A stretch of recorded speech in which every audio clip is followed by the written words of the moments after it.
So இவ்வளோ விஷயங்கள் சொல்லியாச்சு. இன்ஃபேக்ட் இப்போ நான் சொன்ன விஷயத்தை எல்லாத்தையும் உங்களுக்கு பிடிச்சிருந்தாலும் சரி இல்லை பிடிக்காட்டியும் சரி, நீங்கள் தெரிஞ்சோ தெரியாமலையோ இதை நீங்கள் ஆல்ரெடி செஞ்சுட்டு தான் இருக்கீங்க. இப்போ இவ்வளோ நேரம் இதெல்லாம் பேசுனது எதுக்காக? டிரான்ஸ் இந்தியா பிஸ்னஸை சின்சியராக செய்யுங்கன்னு சொல்கிறதுக்கு தான் இந்த விளக்கங்கள்லாம் கொடுத்துட்டு இருக்கோம். இப்போ இது நான் சொன்ன இவ்வளோ நேரம் நான் பேசுனதில் உங்களுக்கு எங்காச்சும் இது அவ்வளோ சரியான படலை, பார்க்கலாம், யோசிச்சு செய்யலாம் அப்படின்னால உங்கள் மனசில் நினச்சிட்டு இருந்தீங்கன்னா உங்களுக்கு நான் புரிய வைக்கிறேன். இது உங்களுக்கு புரிஞ்சிருந்தாலும் சரி புரியாட்டியும் சரி, நான் என்ன செய்ய சொல்கிறேனோ அதை நீங்கள் செய்ய மறுத்தா ஆல்ரெடி நீங்கள் இது செஞ்சுக்கிட்டு தான் இருக்கீங்க. எங்கேன்னு கேட்குறீங்களா? இன்றைக்கி ஸ்ரீதேவி டெக்ஸ்டைல்ஸில் போய் துணி எடுத்துகிட்டு, துணி கடை நல்லா இருக்குது, நல்ல சர்வீஸ் கொடுத்தான், துணி நல்லா இருக்குது, விலை கம்மியாக இருக்குதுன்னு அடுத்தவங்க கிட்ட போய் சொன்னது நம்ம தான். இன்னைக்கு அந்த துணி கடைக்காரங்க கோடீஸ்வரங்க ஆயிட்டாங்க. கரெக்டுங்களா? நூறு ரோட்டில், கிராஸ்கட் ரோட்டில் பூராமே அவங்க இடம் தான். எனக்கு ரொம்ப தெரிஞ்சவங்கனால நான் அவங்க பேர் அடிக்கடி யூஸ் பண்ணிட்டு இருக்கேன். அவங்க இதை பார்த்தா கூட மேலே கேஸ் எல்லாம் போட மாட்டாங்க, ரொம்ப ஃபேமிலி ஃப்ரெண்ட்ஸ், அதனால் ஒன்றும் பிரச்சனை இல்லை. சரிங்களா? இன்னைக்கு ரஜினிகாந்த் எப்படி சூப்பர் ஸ்டார் ஆனார்னு நினைக்கிறீங்க? அவர் நல்லா ஸ்டைல் பண்ணுறாரு அப்படின்னு சொல்லி நீங்களும் நானும் சொன்னனால தான். கரெக்ட் தானே? ரஜினிகாந்த் நடித்தா படம் ஓடிடும்னு நினைக்கிறீங்களா நீங்கள்? பாபா ஓடணும் இல்லை, ரஜினிகாந்த் தான் நடித்தார், ஏன் ஓடல? ரஜினிகாந்த் நடித்தா படம் ஓடாது.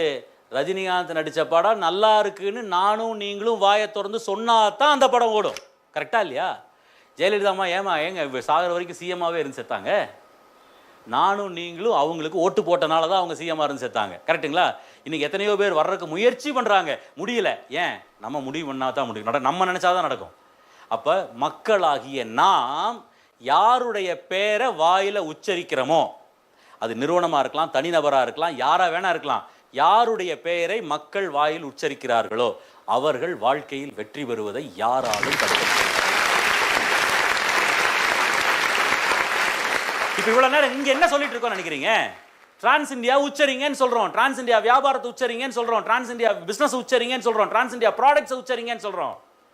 கண்டிப்பாக நீங்கள் வாயில் உச்சரிக்கும் பொழுது எப்படி ரஜினிகாந்த் சூப்பர் ஸ்டார் ஆனாரோ, எப்படி கமலஹாசன் உலக நாயகன் ஆனாரோ, எப்படி சிஎம் ஆனாங்களோ, எப்படி பிஎம் ஆனாங்களோ, எப்படி தொழிலதிபர்கள் ஜெயிச்சாங்களோ, அதே மாதிரி டிரான்ஸ் இந்தியாவும் ஜெயிக்கும். மாற்றமே இல்லை. இருங்க, அவசரப்படாது. அதே மாதிரி டிரான்ஸ் இந்தியாவும் ஜெயிக்கும், மாற்றமே இல்லை. ஆனால் ஒரே ஒரு வித்தியாசம் இருக்கு. இங்கே நீங்கள் வாயில் உச்சரிக்கும் பொழுது டிரான்ஸ் இந்தியா வெற்றி பெற்றதுக்கு பின்னாடி ஒரு விஷயம் இருக்கு. அது என்னன்னு கேட்டிங்கன்னா, ரஜினிகாந்த் நீங்கள்லாம் நம்ம எல்லாம் வாயை திறந்து சொன்னோம் super star super star super ஸ்டார்னு. அவர் சூப்பர் ஸ்டார் ஆனாரு, அவர் ஜெயிச்சாரு, அவரு கோடி கோடியா சம்பாரிச்சாரு. சொன்ன நம்ம என்னானோ? ஸ்ரீதேவி டெக்ஸ்டைல்ஸை பத்தி நம்ம பேசணும், அவங்க கோடீஸ்வரன் ஆனாங்க. ஜாய் லுகாஸை பத்தி நம்ம பேசணும், அவங்க கோடீஸ்வரன் ஆனாங்க. நம்ம என்னானோ? நம்ம அப்படியே தான் இருக்கோம். கரெக்டுங்களா? இதுதான் டிரான்ஸ் இந்தியாவுக்கும் மற்ற தொழிலுக்கு உள்ள வித்தியாசம். இங்க நீங்க டிரான்ஸ் இந்தியாவை பத்தி பேசி பாருங்க, டிரான்ஸ் இந்தியா உயரும், மாற்றம் இல்லை. ஆனா லட்சாதிபதிகளையும் கோடீஸ்வரர்களையும் உருவாக்கிட்டு டிரான்ஸ் இந்தியா உயரும். அதுதான் வித்தியாசம்.